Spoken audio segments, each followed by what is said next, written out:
à tous, chers collègues, Pierre, Frédéric, Leslie. Je me levais parce qu'à l'Assemblée nationale, chaque fois que je prenais la parole, vous savez ce qui se passait en face, ils disaient « debout, debout ». Alors je leur répondais à chaque fois « si tu ne me vois pas, tu vas m'entendre ». Donc, et puis c'est mieux de parler debout parce que ça permet effectivement de supporter la voix. Alors, je vais vous parler effectivement de l'extraterritorialité comme je la vois moi, entre réalité et dérive. Alors, pour compléter, j'ai passé 10 ans de ma vie à la direction des affaires juridiques du Quai d'Orsay, où je me suis quand même quelquefois très opposé aux Américains, et je vous raconterai, et on les a bloqués. On les a bloqués parce qu'il y avait une volonté politique de les bloquer. Parce que dans ce qu'a raconté tout à l'heure Olivier, le point central, c'est de savoir si on veut s'opposer ou si on se couche. C'est ça la réalité des choses. Alors, l'extraterritorialité, elle a toujours existé, il ne faut pas se tromper. C'est l'article 14 du Code civil. Ce sont les articles du Code civil 113 et suivants pour effectivement un certain nombre de crimes et délits commis par des Français ou sur des Français à l'étranger. Donc ça existe, il ne faut pas se leurrer. Et on l'a complété dans la loi Sapin 2 avec les articles 435 et suivants sur la corruption. Je passe vite parce que je pense qu'il vaut mieux que vous ayez la parole et que chacun puisse intervenir. Et puis l'Union européenne a aussi je dirais, utiliser l'extraterritorialité. Il y a notamment eu des rapports, des arrêts de la Cour et le règlement 648-2012 sur les produits dérivés, où il y avait effectivement la prise en compte de ce qui peut se passer à l'étranger pour réglementer ces affaires, notamment dans des transactions avec les tiers, s'il y a, et ça c'est le mot capital, des effets directs sur les marchés européens. Donc c'est la théorie des effets. Et vous savez que cette théorie des effets a notamment joué, y compris en Europe, où la Commission a condamné ou accepté des fusions qui se passaient aux États-Unis, mais qui ont des effets sur, je dirais, la concurrence loyale et non faussée en Europe. Donc c'est la théorie de la position dominante qui peut avoir des effets en Europe. Alors, pourquoi, effectivement, le problème se pose avec les Américains, puisque vous allez me dire, mais on fait aussi des choses similaires. Ce n'est pas tout à fait la même chose, parce qu'Olivier et Pierre va sans doute encore en dire davantage.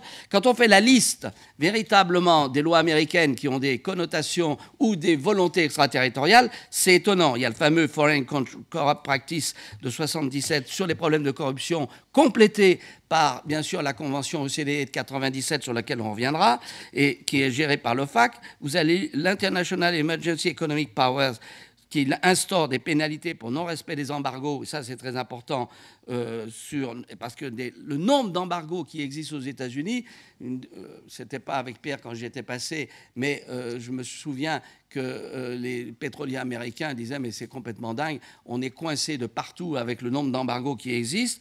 Il y a bien sûr le fait de la loi qui est de commercer avec l'ennemi, il y a Helms-Burton, il y a la loi RICO, qui est d'abord une loi anti-mafia, mais qui maintenant a des effets extraterritoriaux.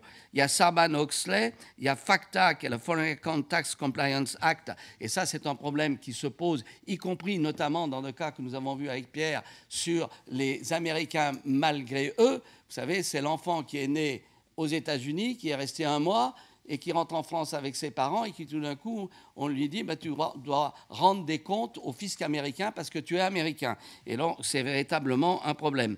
Et c'est une loi de juillet 2017. Et il y a l'ICLOUD, il y a la Convention OCDE et il y a le Patriot Act. Tous ces mélanges véritablement de lois américaines ont des connotations extraterritoriales. Et donc, il faut y ajouter, des opérations, notamment de Joint Comprehensive Plan for Action, JCPOA, avec l'Iran, où c'est un sénateur américain qui menace les entreprises françaises en disant si vous continuez à avoir du commerce avec l'Iran, eh bien nous ferons des procès aux États-Unis. Donc vous voyez, c'est véritablement une idéologie nationale, du moins certains. Et donc, qu'est-ce qu'on constate ? Bien sûr, les Américains vont dire la main sur le cœur, mais nous luttons contre le mal. Hein, nous luttons contre le mal et donc, bien évidemment, vous ne pouvez pas appeler, je dirais, couvrir les faits de corruption. Oui, d'accord. Mais simplement, si la corruption, on peut toujours encore véritablement regarder ce qu'il en est, les autres lois sont véritablement des lois d'influence, des lois d'instrumentalisation et des lois qui n'est plus le soft power, mais qui est la volonté de l'Amérique impériale. Aron avait dit elle est impériale, elle n'est pas impérialiste. Là, elle est devenue impérialiste parce qu'elle veut tout contrôler. Et donc, tout repose bien évidemment sur ce qu'ils défendent, à savoir le critère de rattachement. Car en droit international, il y a deux compétences, et j'aurais dû le rappeler dès mon propos, il y a une compétence territoriale et une compétence personnelle. Vous pouvez effectivement, en tant que Français, compétence personnelle, être attraire devant les tribunaux français parce que vous avez commis un meurtre, je ne sais pas, en Thaïlande ou ailleurs, mais il n'en demeure pas moins qu'aujourd'hui, le lien de rattachement, alors qu'il était en droit international classique assez simple et bien défini, notamment par l'affaire Lotus de la Cour permanente de justice, en réalité, ici, on sait que avoir utilisé le dollar et avoir une chambre de compensation aux États-Unis, utiliser Gmail, c'est-à-dire les serveurs, va donner à la justice américaine véritablement ce lien de rattachement qu'il clame pour être compétent. Et c'est là où véritablement j'estime que ce n'est pas acceptable. Alors comment lutter ? Eh bien, indépendamment justement de la volonté politique et je dirais de pouvoir agir fortement contre cet impérialisme juridique, il faut savoir qu'il y a un certain nombre d'ambiguïtés. La première ambiguïté et des obstacles à surmonter, c'est l'attitude de nos propres sociétés. Quand vous savez que dans l'affaire BNP Paribas, le gouvernement français, et je pense que Pierre va vous le dire dans quelques instants, a été mis au courant par la BNP au moins 7 à 8 ans après, si ce n'est pas 10 ans. Et que ces gens de la BNP, grands garçons, disaient on va se débrouiller nous-mêmes. Et puis, il y a véritablement aussi le rôle ambigu des avocats. Parce que pour avoir connu le directeur des affaires juridiques d'Alstom, qui avait proposé des solutions, les avocats américains ont dit non, non, non, non, il faut plaider coupable, il faut plaider. Alors, quelle est la réalité du système ? Ça veut dire que les avocats américains, lorsqu'ils marchent aux honoraires, ils se font, pardon, véritablement, je dirais, un petit monticule d'honoraires qui n'a rien à voir avec ce que les avocats parisiens qui sont tarifés ou presque vont percevoir. C'est parfois 2 à 3 millions de dollars. Et donc, ils essaient d'attraire, je dirais, les affaires aux États-Unis parce qu'ils savent que, véritablement, là, le cash va tomber. Il y a le rôle, bien sûr, du DOJ, c'est-à-dire du département de la justice, dont on voit très bien qu'il travaille en connivence avec les services américains. Il n'y a que les imbéciles pour croire que ça ne va pas être le cas. Et puis, il y a ces affaires du monitorage, des moniteurs, vous savez, qui sont posés dans un certain nombre de sociétés françaises pour la conformité, c'est-à-dire qu'on leur dit maintenant on veut savoir véritablement que vous ne faites plus de la corruption, donc c'est la compliance pour parler franglais, et j'estime que avoir sur le territoire national des moniteurs qui sont véritablement directement reliés ensuite à la justice américaine, c'est véritablement une violation directe de la souveraineté et je m'aperçois qu'il n'y a pas un juge français pour s'en saisir à ce propos, ce qui est scandaleux. Alors bien sûr, on a répondu pour ce qui est de la corruption avec la loi Sapin. On ne va pas véritablement, je dirais, épiloguer là-dessus. C'est une réponse sur le principe non bis in idem, c'est-à-dire que si nous poursuivons, vous, Américains, vous ne poursuivrez pas, on s'en charge, on fait, je dirais, on lave notre linge sale nous-mêmes et on accorde des indemnités. Simplement, toute cette affaire-là, qui est fondée sur la Convention OCDE de 1997 et notamment l'article 4, où l'article 4, dans un commentaire qui fait partie du texte de la Convention, il est dit que le lien de rattachement à l'État qui poursuit n'a pas à être véritablement, il peut être faible. Et c'est là où il y a un problème, c'est là où effectivement utiliser le dollar va permettre à la justice américaine d'être compétente, c'est là où si vous utilisez Gmail parce qu'il y a des serveurs aux États-Unis, vous risquez effectivement d'être attrait devant les tribunaux, et c'est à mon avis une nécessité de réformer, je dirais, cette convention. Et puis, il y a toutes les autres lois qui ne relèvent pas de la corruption. Il est évident que sur les lois d'embargo, on est véritablement dans un simple délire. quand la BNP se fait condamner parce qu'elle a commercé avec, je dirais, Cuba, alors que nous, les embargos sur Cuba, on n'en a pas, là, il est clair que ce n'est pas acceptable.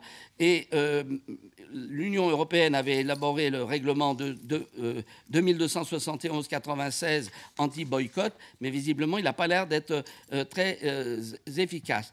Alors, moi, je vais vous dire une chose, c'est que si cette affaire ne remonte pas au niveau de la protection diplomatique de nos entreprises et des personnes françaises, eh bien, je crois qu'on capitule véritablement devant, je dis bien, l'ennemi.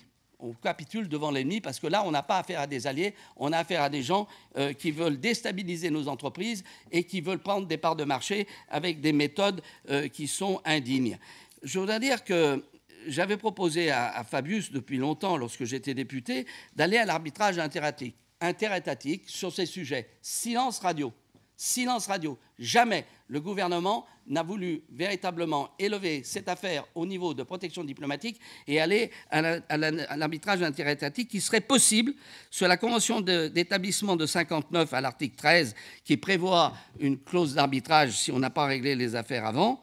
Et puis moi je le dis comme je le pense, parce que je vais en terminer avec ça, c'est des mesures de rétorsion. Si vous ne montrez pas la force vis-à-vis des États-Unis, je peux vous dire qu'ils continueront. Parce que, comme m'a dit un jour Sarkozy, ils ont des chaussures de 67 et ils vous marchent sur les pieds. La belle affaire, eh ben moi aussi, je peux prendre des mesures de rétorsion. Et je peux vous dire que c'est... Et je vais vous en citer un cas dans quelques instants. Parce que, et ça j'en suis intimement convaincu, pour avoir encore discuté avec quelques ex-collègues du Quai d'Orsay, il est clair que Trump, et on l'a vu, d'ailleurs on vient de le voir dans l'affaire franco-mexicain, il y va au bluff. C'est-à-dire qu'il fait monter les enchères comme tout commercial qu'il est, et puis en ce moment, ensuite, il négocie. C'est ce qui vient de se passer avec le Mexique.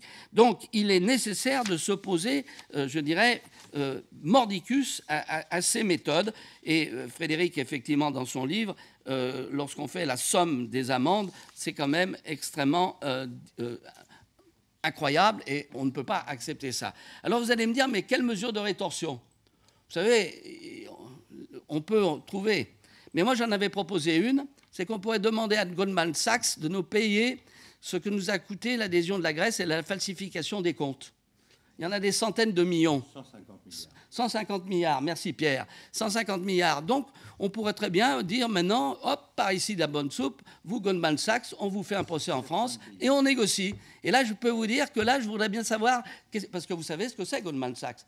C'est l'École nationale d'administration américaine. C'est-à-dire, quand vous êtes au gouvernement, vous êtes au Trésor, et quand vous êtes dans l'opposition, vous êtes dans les laboratoires d'idées qui sont pilotés toujours par les mêmes de Goldman Sachs. Donc, à mon avis, c'est ce qu'il faudrait faire, et il est clair. Et je vais vous citer un cas, parce que je l'ai vécu et je l'ai défendu. On vous dit, mais les Américains sont puissants, on ne peut rien faire. Ce n'est pas vrai.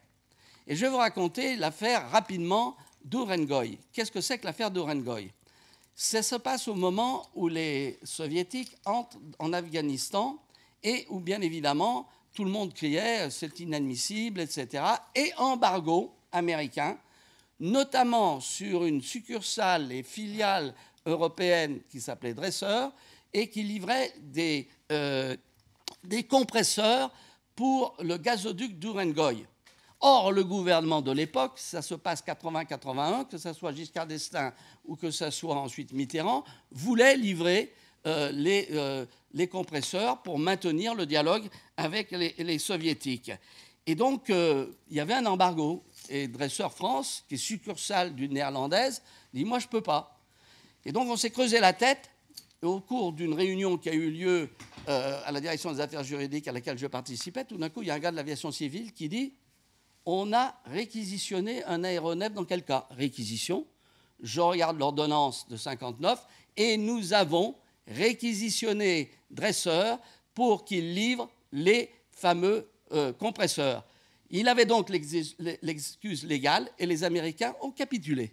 C'est aussi simple que cela. Donc c'est un problème de volonté politique et j'en terminerai par cette fameuse phrase de Virgile, « jamais de confiance dans l'alliance avec un puissant ».